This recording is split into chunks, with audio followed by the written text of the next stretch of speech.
How's it going? It's March 17th, 2012, and I got inspired to make a comment about a video I just watched. It was an interview. Alex Jones was interviewing Dave Mustaine of the band Megadeth, and I just watched it on YouTube this morning, and I was really impressed, and I just felt inspired to say a little something and pitch in, as it were. I want to let people know that no matter how smart you are, how book learned you are, how educated you are, it's still very important to have basic wisdom and understanding. I mean this on a macro level. So you see the big picture, the universal picture. You know, the fact that you're on this ball called planet Earth, spinning in space, in this solar system, in this galaxy, in this universe. And understand your place in that.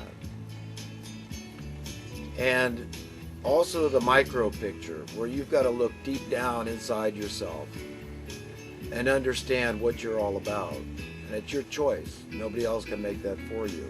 This is your book. This is your movie. And only you can write it.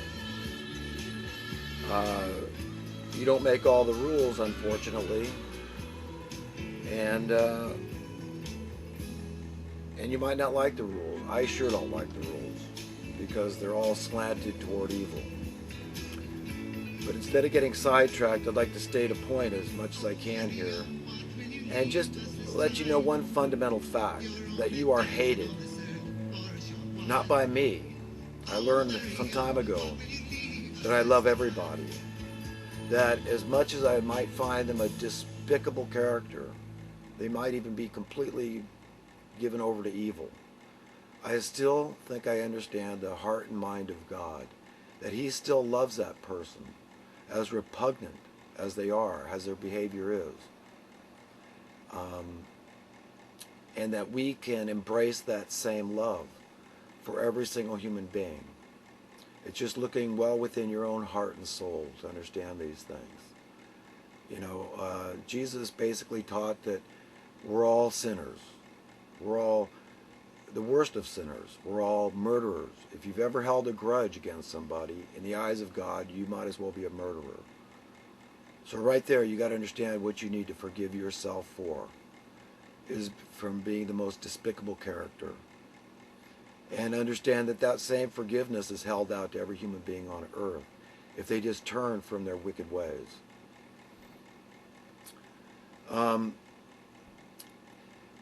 But, you know, I learned that I don't want to hurt somebody accidentally, much less on purpose. I don't even want to hurt their feelings. But if speaking the truth hurts people's feelings, there's not a lot I can do about that if I feel commissioned, which I do, to speak the truth, like so many other people can understand that. And you're hated without a cause. This is what I mean when I say you're hated. You're hated without cause. And it's not fun. It's a very unpleasant thing when you know that you must stand in the way of injustice.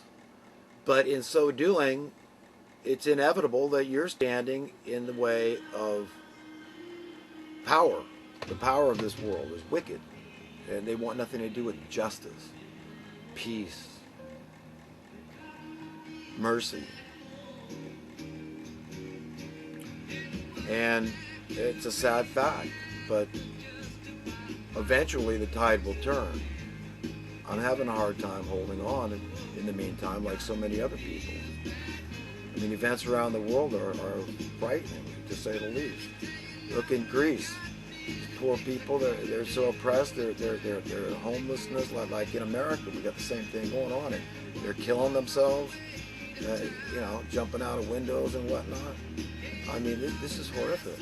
And this isn't This isn't a problem that is necessary. This is what gets me about all this. It drives me mad sometimes, I feel. Is that you hear it a lot, like somehow we've got to accept that unnecessary human suffering is somehow necessary. Okay? Okay, well I'd like to put that lie to rest, okay? I'd like to dispel the notion that unnecessary human suffering is necessary. I mean, on face value, it's an absurd notion. I mean, here we've got all this homelessness. Is it because there's a shortage of housing? Okay? I mean, that's the only way you could justify anybody going thirsty. Well, last time you heard of somebody going thirsty in America? But they're dying out on the streets. We have a glut, an oversupply, a huge inventory of vacant housing. And because of price fixing, because it's unaffordable, people are dying out in the streets. Our brothers, our sisters in America. In America. Do you know how repugnant that is to me? I hope it's repugnant to you as well. To tolerate this is complicity. I'll have nothing to do with it. I'll have nothing to do with partaking in unnecessary human suffering for any gain. It's like my soul. It's not for sale. And I hope you've got those same qualities within your soul. To say, you know something? My integrity's not up for sale. I won't compromise 1 inch, not 1 centimeter of my integrity will I compromise for evil. I'm fully vested in the truth, in knowledge and understanding, and equal rights. To understand that no person is any more or less important than another. We are all very precious treasure. It's not about ego. It's about self-worth. It's about understanding how important you are, how loved you are, not only by God, but by humanity. You know, a lot of people get hung up on this term God, but you know there's a correlation between the word good. To me, God represents every good characteristic, attribute that there is. And that is what we should try to incorporate. And the source is God. We go to understand there's no way we could imagine a better God than the God that really is. And if you think you can, then you've got the wrong God. You know, you hear a lot from atheists and how they're so scientific and they want to disprove your crazy notion, your delusional belief in God. But let me tell you, not one of them has ever told me when I asked them point blank, well, what would you accept as evidence of God's existence? Nothing. Nothing. They just blank.